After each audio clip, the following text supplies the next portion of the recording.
Welcome back to Next Gen Console Watch, our show following all the news and rumors of the PS5 and the Xbox Series. I'm Bo Moore, and I am joined, as always, by Ryan McCaffrey, the host of IGN's Xbox podcast, Podcast Unlocked.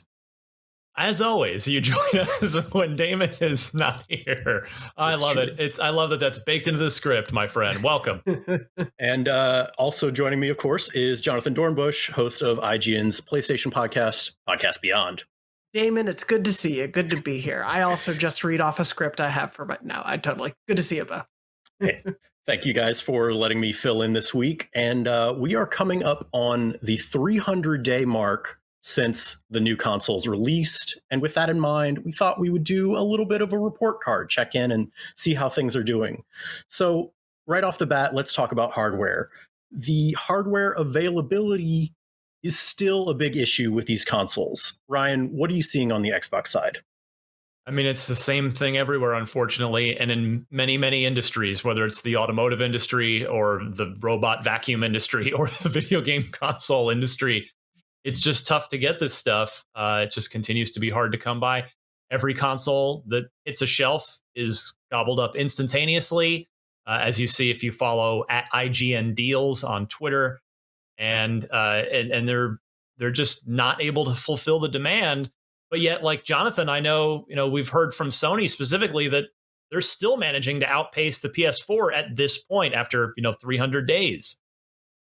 Yeah, they're hitting numbers that are surpassing the PS4's original sales, as far as we know from press releases and some of the sales data that we've seen. It's the fastest selling console in North America. They continue to sell the thing out as quickly as we can. But, the PlayStation 5 started on such a downer note when it came to sales because of that pre-order fiasco event sort of that happened late last year. And, I think that sort of set the precedent for just how tough it's been for people to find them. I think maybe, anecdotally for the first time, I've seen tweets of people saying, I think I saw a PlayStation 5 in a store and I was shocked in, just the last week or two. Like, these things are, as Ryan said, continuing to sell out, and obviously the demand is there, but because of global supply constraints across every industry, it's still going to be like that, most likely at least through the rest of the year, Yeah, I vividly remember the 360 was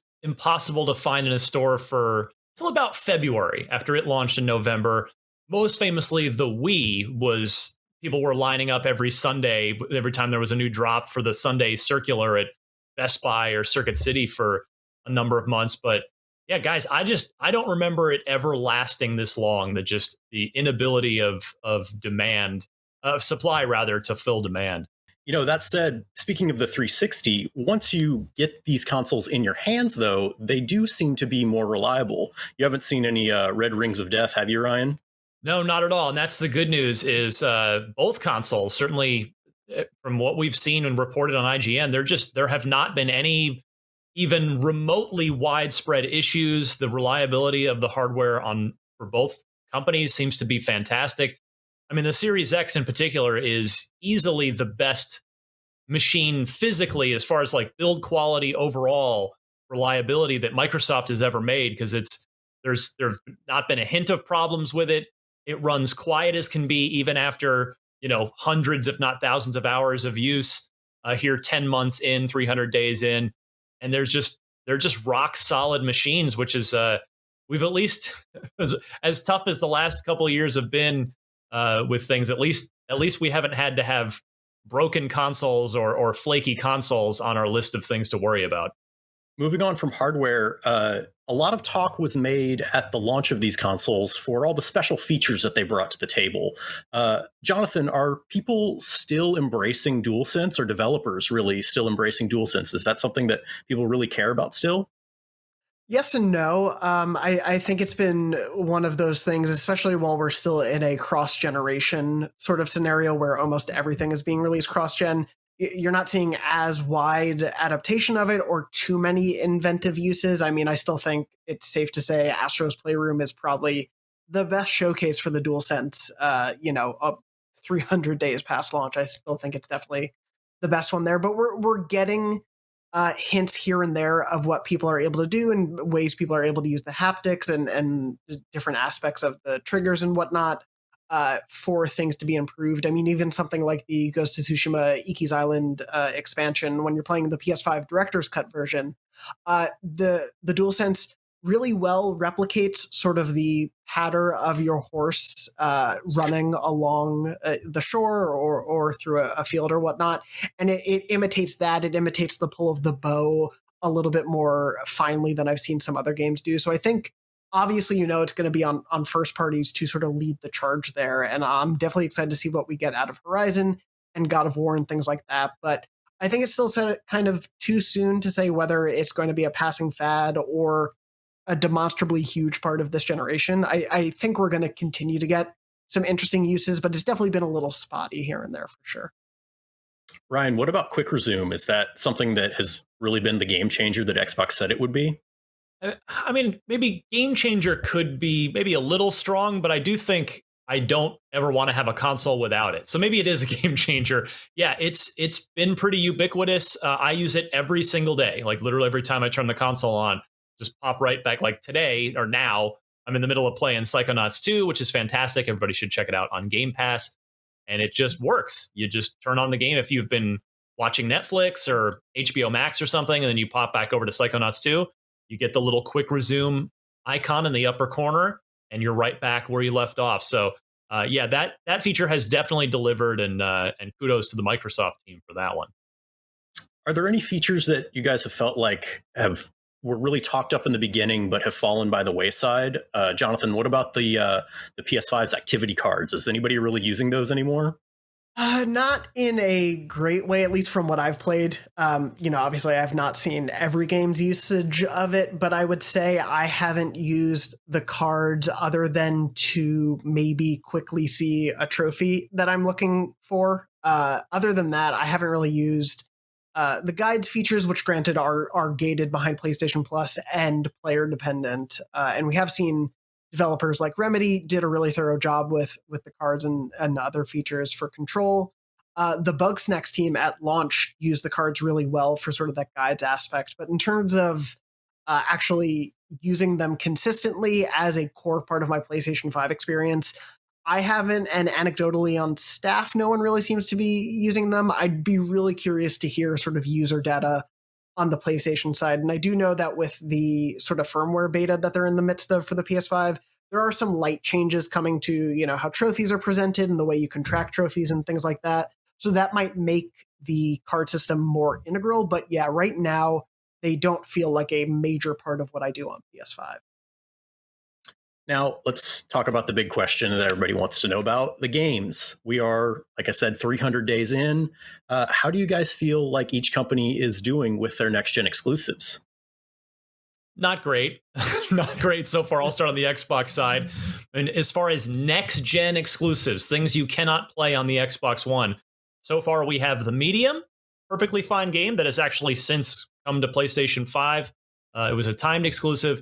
And then the most recent one at the end of July, so it's been about a month now, Microsoft Flight Simulator, which, yes, has been on PC, but it is an absolute next-gen showcase on the Xbox Series console.